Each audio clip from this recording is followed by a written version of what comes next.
Assalamualaikum warahmatullahi wabarakatuh. Perkenalkan, nama saya Dewi Sartika dengan NIM O1A1241140 dari kelas D angkatan 2024.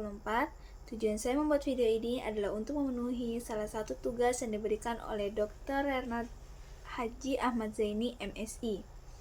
Nah, materi yang saya angkat kali ini adalah tentang obat lansoprazol. Nah, apa sih itu obat lansoprazol? Obat lansoprazol adalah obat penghambat pompa proton yang digunakan untuk mengobati gangguan asam lambung seperti GERD dan ulkus peptikun. Lansoprazol ini termasuk dalam golongan PPI yang bekerja dengan mengurangi produksi asam lambung melalui pemblokiran enzim ATP pada sel parietal lambung. Nah, fungsi dari obat lansoprazol yang pertama itu untuk mengatasi keluhan akibat asam lambung yang berlebihan, seperti sensasi panas di dada, sakit perut, mulut terasa asam, mual, dan muntah. Yang kedua, ada pengobatan gastroesophageal reflux disease atau yang disingkat dengan GERD, yaitu kondisi di mana naiknya cairan asam lambung ke kerongkongan yang menyebabkan iritasi, nyeri ulu hati. Yang ketiga, mengobati dan mencegah tukak lambung dan tukak duodenum.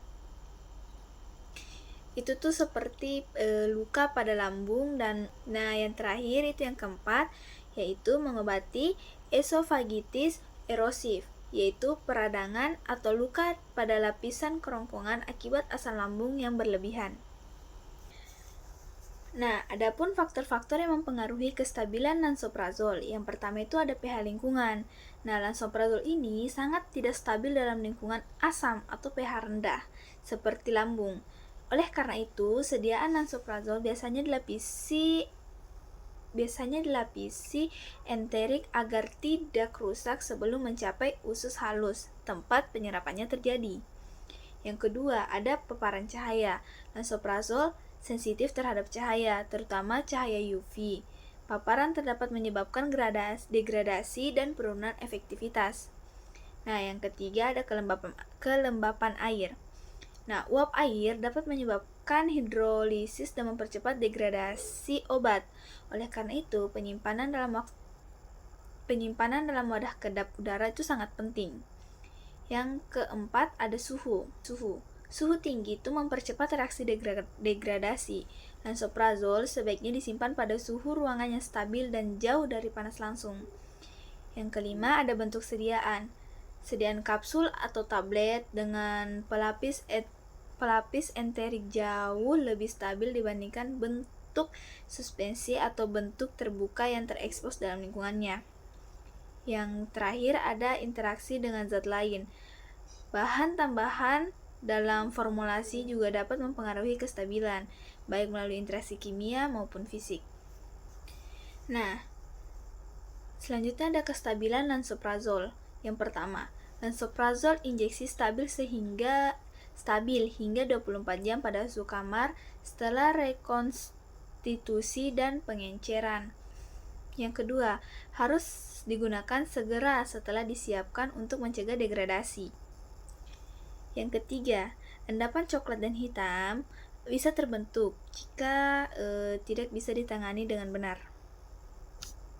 Adapun pengaruh faktor fisik dan kimianya, yaitu lansoprazol sensitif terhadap cahaya dan suhu hingga perlu menyimpannya dalam kondisi terlindungi dari cahaya dan suhu yang terkendali.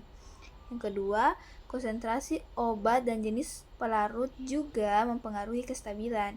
Konsentrasi tinggi cenderung menurunkan kestabilan. Nah, selanjutnya ada strategi meningkatkan kestabilan obat. Untuk meningkatkan kestabilan lansoprazol meliputi penggunaan formulasi nanoemulsi dengan menggunakan minyak bunga matahari, Twin 80 dan Peak 400 untuk meningkatkan kelarutan yang stabil. Pelapis gastroasisten untuk melindungi obat dari degradasi asam lambung. Nanoformulasi seperti nanosuspensi dan solid lipid, nanopartikel dan untuk meningkatkan bioavailabilitas dan stabilitas serta menyimpan obat pada suhu terkendali dan terlindungi dari cahaya. Nah, kesimpulan dari materi ini adalah lansoprazol adalah obat penghambat pompa proton dengan kelarutan rendah dalam air, sehingga bioavailabilitasnya terbatas. Formulasi self nanoemulsi drug delivery system menggunakan kombinasi minyak bunga matahari 10%, twin 80-30%, dan peak 460% yang dapat meningkatkan kelarutan, stabilitas, dan laju disolusi lansoprazol secara signifikan dibandingkan bentuk serbuk murni dan kapsul generik. SNEDDS ini menghasilkan partikel nano berukuran sekitar 353 nanometer dengan kestabilan fisik yang baik pada berbagai pH, termasuk pH lambung dan usus.